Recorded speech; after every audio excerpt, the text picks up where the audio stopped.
Muy buenos días, querido público de esta, su revista Tele 15. Sean todos bienvenidos a este su segmento Salud por Dos. La doctora Aide Gómez, el doctor Josué Pichardo, para darle una entrega fresca acerca de algunos temas de salud. Y recuerden que estamos en el mes de septiembre, celebrando el mes de la cardiología. Y hoy vamos a estar hablando de un tema súper interesante y muy común en nuestra población. Hoy vamos a estar hablando de hipertensión arterial. Josué Pichardo, buenos días, doctor. Buenos días, gracias Ibe. Este es el mes como hablamos el jueves pasado, es el mes de la prevención cardiovascular, el mes del corazón. Se celebra el 29 de septiembre, el Día Mundial del Corazón, y por lo tanto en estos jueves estaremos hablando de eso, de la prevención cardiovascular.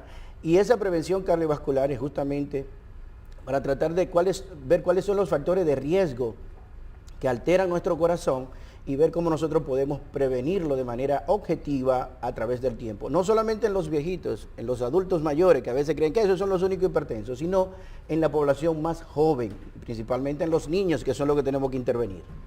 Señores, la hipertensión arterial es un tema muy común. Hay pacientes, Josué, que cuando yo le digo en la consulta, usted es hipertenso, y me dicen, no, yo sufro de presión alta.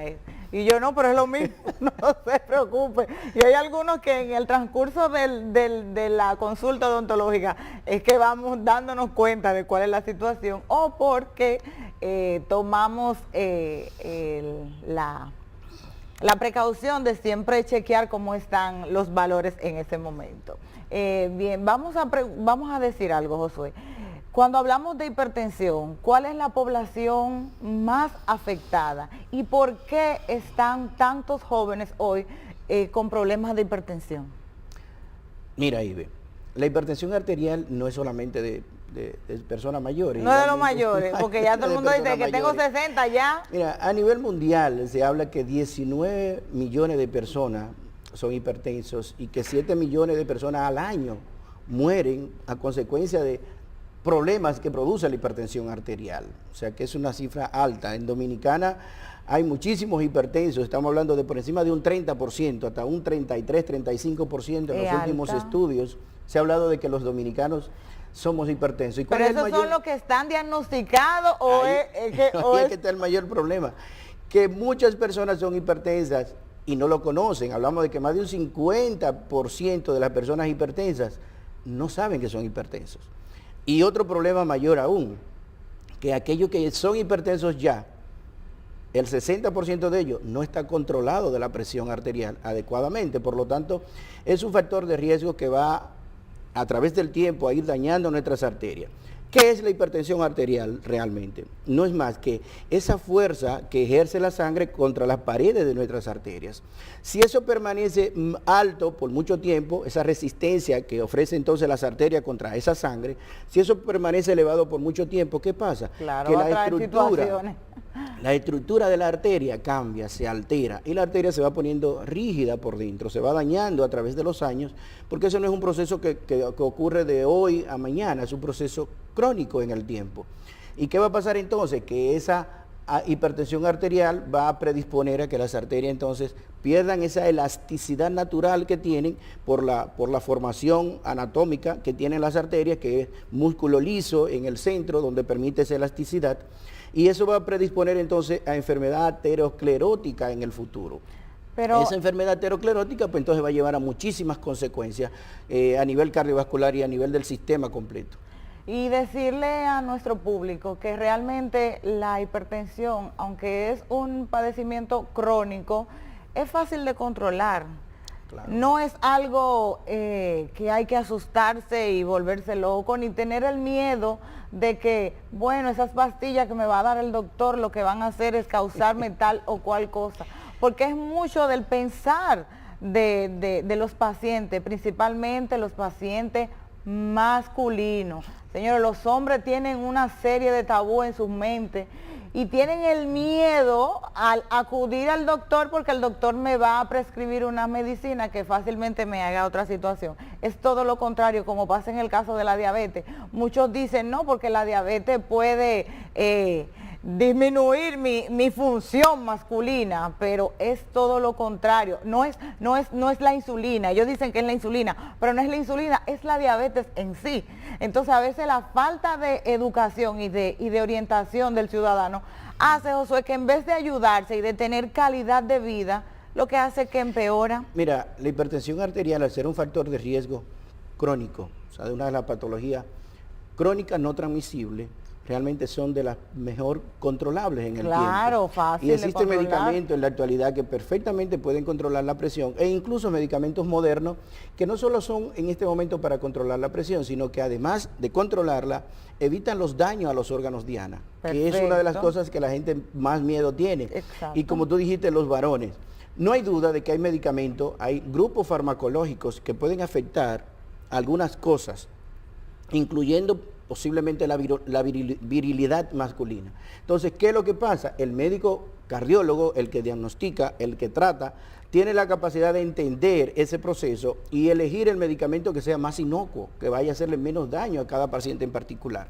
Por eso, cuando uno ve un paciente hipertenso, hace una serie de cuestionamientos rápidamente para tratar de elegir cuál es la terapia que ese paciente necesita, cuál es el medicamento, que de hecho inicialmente no todo el mundo necesita medicamentos. Exacto. Yo puedo controlar la presión arterial inicialmente.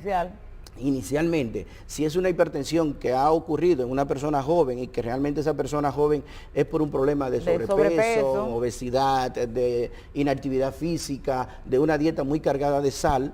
O sea, yo puedo, esos pacientes que están todavía en un estadio muy temprano, estamos hablando de que en este momento, si nos ajustamos bien a la clasificación actual de hipertensión arterial, estamos hablando de que todo aquel que tiene más de 120, 80, que anda entre 120 y 129 de presión sistólica, ya estaría en un estadio inicial de hipertensión. Entonces, si yo logro diagnosticar a tiempo a ese paciente y logro descubrir cuáles son los factores que están incidiendo para que esa presión esté elevada, entonces yo puedo comenzar a intervenirlo de manera temprana y puedo probablemente controlar esa presión sin tener que recurrir obligatoriamente a la farmacoterapia. Claro está, si ya el diagnóstico es de un paciente mayor, donde sí ya incluso encuentro daños en algunos órganos a nivel cardiovascular, a nivel de la retina, pues no hay duda de que es un paciente que necesita tratamiento farmacológico adicional a todos los demás. Y hay algunos tratamientos farmacológicos, así como ustedes lo indican, que los factores que pudieran darse a un poco desagradables son ligeramente temporales,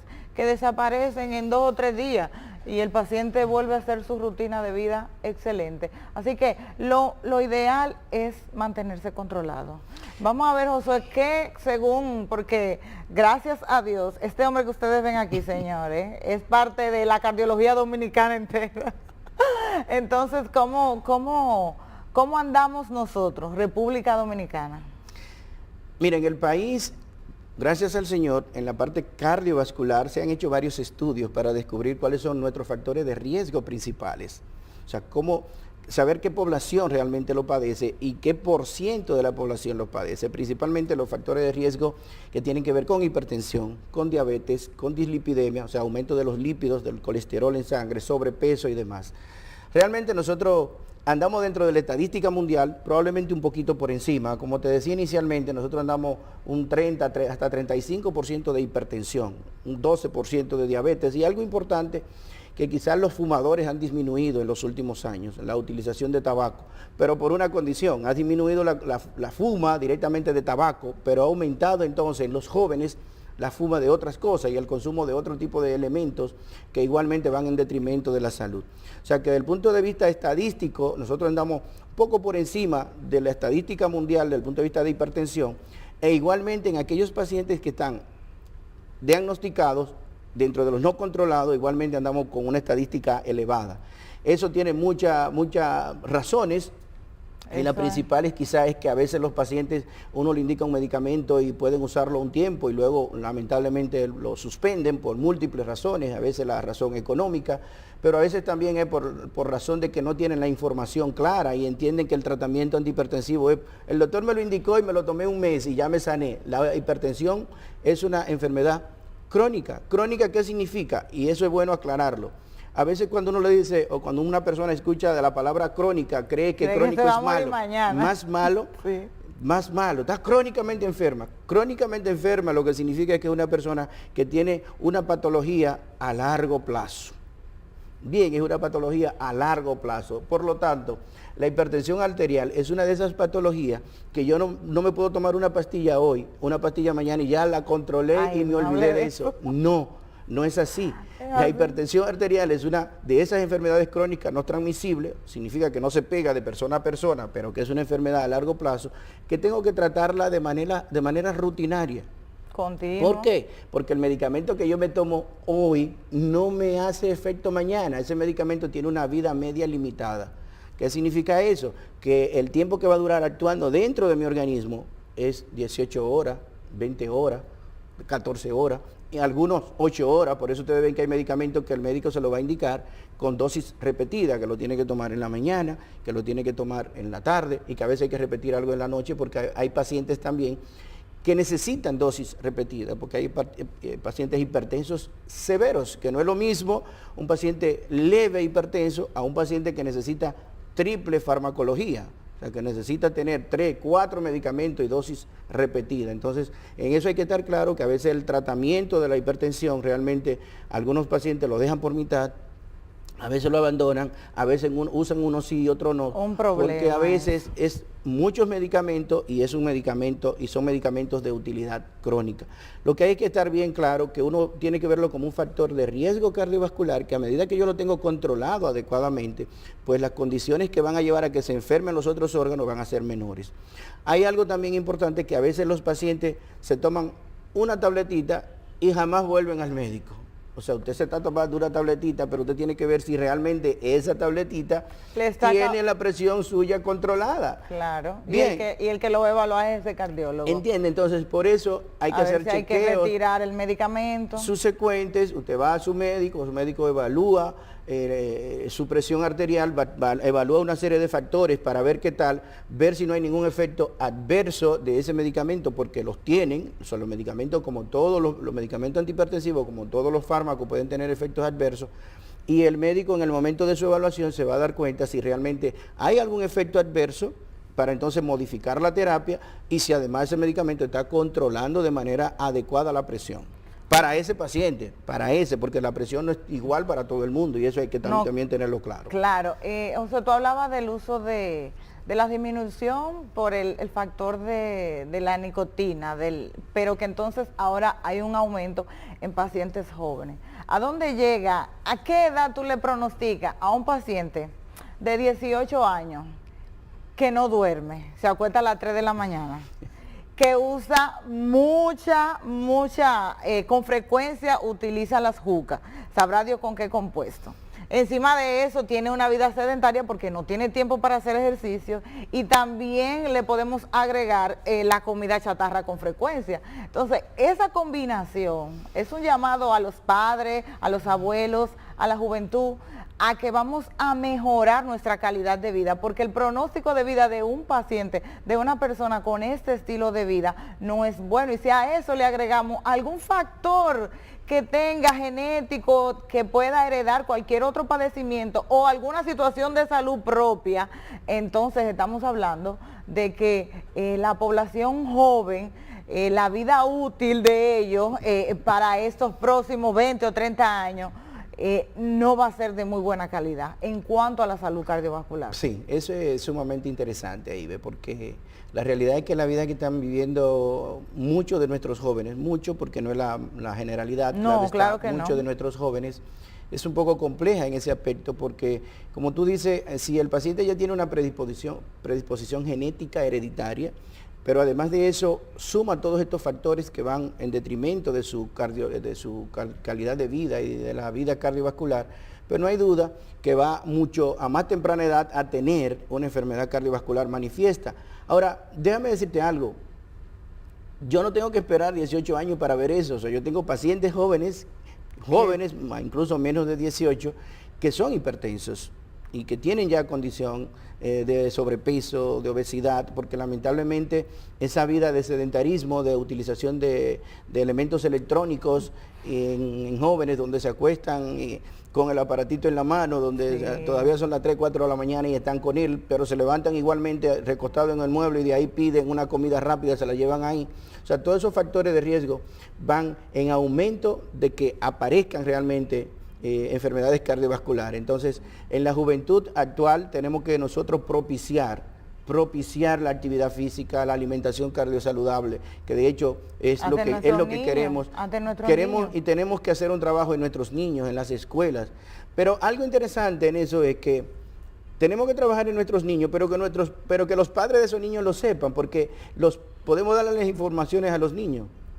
Pero si cuando llega a la casa el niño lo que encuentra que en la nevera hay embotellados, hay una harina, hay un dulce, están los chocolates, está la comida rápida y la compramos y hacemos que eso es lo que ellos conozcan como alimentación, lamentablemente el trabajo de nuestros niños se pierde un poco. O sea, tenemos que llevar a la concientización de que tenemos que hacer un cambio en que nuestros niños aprendan a comer, pero que los adultos entendamos que ese cambio nosotros tenemos que propiciarlo adecuadamente. Porque no hay forma de darle la información a que los niños entiendan ese proceso, pero nosotros entonces propiciemos que la alimentación que estamos llevando a nuestras casas, que somos los suplidores de esa alimentación de nuestros hijos, sea comida chatarra, sea comida rápida, a veces por favorecer esos gustos y por favorecer la información que le llega a nuestros hijos por todos los medios. Entonces tenemos que trabajar directamente en control de factores de riesgo desde la niñez, desde la secuela, desde que nuestros niños empiezan a degustar, empiezan a comer, para que entendamos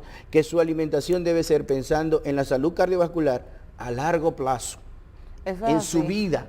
Y la pandemia, Josué, nos aumentó el tema del sobrepeso. Yo tengo una niña de 9 años y gracias a Dios hemos estado controlando el peso hasta donde lo es posible, pero la pandemia no nos ayudó. Pero ahora hay que iniciar de nuevo, volver a hacer los ejercicios, a quemar calorías. Y más si usted tiene un cuerpecito como este, hay que hacer ejercicio y saber hacer las elecciones correspondientes a la hora de comer. Josué, nos queda poco tiempo. Mira, rápidamente, antes de que el tiempo se vaya, porque sé que siempre es corto para nosotros agotar estos temas tan interesantes. Mira, pienso que lo más importante es que las personas jóvenes comiencen a utilizar los espacios abiertos en estos tiempos que todavía estamos, ¿verdad?, todavía en cierta restricción, pero los espacios abiertos de actividad física donde podamos quemar energía, los parques, donde la gente pueda realmente, además de divertirse, pueda agotar esa energía que nos sobra en el cuerpo desde el punto de vista calórico, que tenemos que estar claro que la alimentación es parte integral de nuestra salud. O sea, que lo que comemos seremos en el futuro. O sea, si como muchas grasas voy a tener colesterol elevado, no hay duda. Si mi alimentación es a base de carbohidratos puramente, voy a tener sobrepeso y el azúcar y la glicemia, la diabetes va a venir para donde mí. Si no controlo mis factores de riesgo a temprana edad, esos factores de riesgo me lo van a cobrar después en años de vida y en calidad de vida. ¿Entiende? Entonces, pienso que ahí es que tenemos que trabajar. Y nosotros, desde el Instituto Dominicano de Cardiología y desde CEIDOCA, que me toca presidir en este dienio, estamos trabajando justamente en eso, o sea, tratar de hacer prevención cardiovascular. Este mes tenemos algunas actividades en el hospital donde vamos a darle algunas informaciones a los pacientes directamente de prevención cardiovascular, de cómo controlar adecuadamente la presión, la diabetes, el colesterol, cómo hacer ejercicio de manera saludable, qué tiempo hacerlo, cuándo hacerlo, y además cómo tener una dieta cardiosaludable de manera sostenida en el tiempo, que no es una dieta de 5 días, de 10 días, de un mes para controlar y después sigo haciendo otra vez. Evitar los rebotes, que son sigo tan haciendo malvados. Después cualquier cosa. Señores, recuerden que todo este mes vamos a estar tratando temas de cardiología y decirle que por ahí viene el mes de octubre, porque este mes es de fiesta del doctor Pichardo, pero el mes de octubre es el mes de la salud bucal y ya estamos trabajando la propuesta que le vamos a entregar a todos ustedes, esperando que sea de gran utilidad, y nosotros lo que queremos causar es un impacto en la población, que la población dominicana y todos los que nos escuchan empiecen a cambiar hábitos, tanto a nivel odontológico como a nivel cardiológico y, como no, en otras disciplinas también del área de la salud. Señores, muchísimas gracias por estar con nosotros en este espacio. Gracias, ustedes son fieles. Señores, síganos en nuestro canal de YouTube. Tenemos un canal de YouTube, se llama Glucodón. También el doctor Pichardo va a empezar a calentar sus redes sociales. Usted sabe que los médicos son un poco rezagados, pero ya estamos aquí y hay que tirar para adelante, Josué. Bien, gracias, señores. Gracias a ustedes por compartir y gracias a ti, Ibe, siempre dispuesta a compartir esa parte del espacio para ahora hablar de la parte cardiovascular, y yo estaré complacido de hablar de la salud bucal el mes próximo. Ay, sí. Así que buenos días para todos. Señores, muchas gracias.